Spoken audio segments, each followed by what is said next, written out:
Welcome to the Firearm Firm channel. Today we're going to talk about a company who is fighting back against ATF's final rule on unfinished frames and receivers after being specifically targeted by ATF. The company's hitting back hard with support from the recent 5th Circuit Court of Appeals ruling that ATF's final rule on bump stocks is unlawful. If you are tired of ATF creating new laws as if they were Congress, be sure to hit that like button, and also if you haven't already done so, be sure to subscribe to the Firearm Firm channel by clicking on that subscribe icon located in the bottom right hand corner of this video.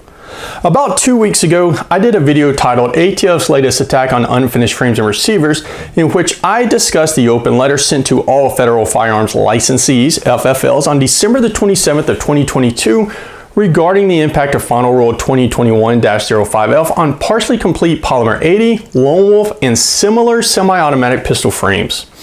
This open letter specifically called out Polymer 80, and on January the 9th of 2023, Polymer 80 decided to answer ATF by filing a federal lawsuit in the Northern District of Texas. The first paragraph of Polymer 8 Inc.'s complaint for declaratory and injunctive relief sums up just about how everyone in the 2A community feels about ATF and the current administration.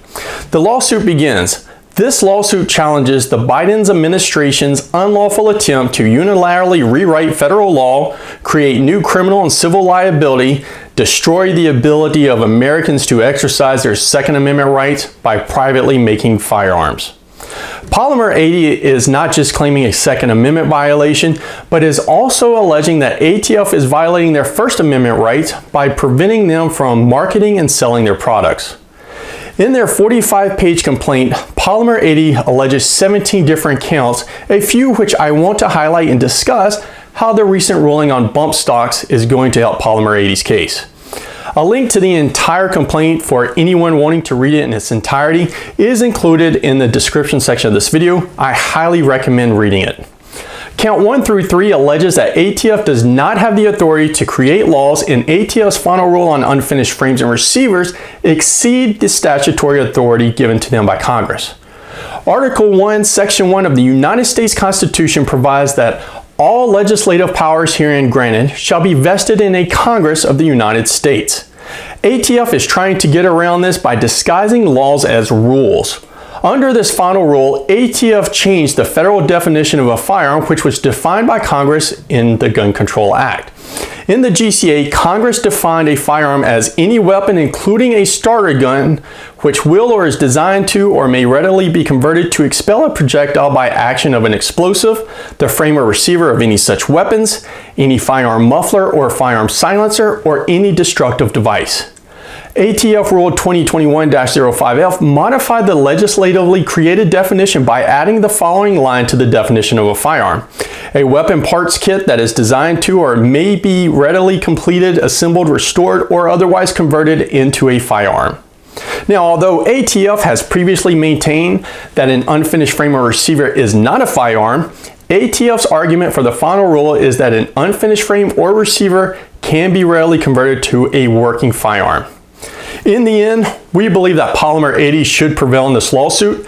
However, if they do not and are forced to appeal the decision, the appeal will be heard by the U.S. Court of Appeals for the 5th Circuit, which is the exact same court that found ATF's final rule modifying the definition of a machine gun to include bump stocks to be unlawful.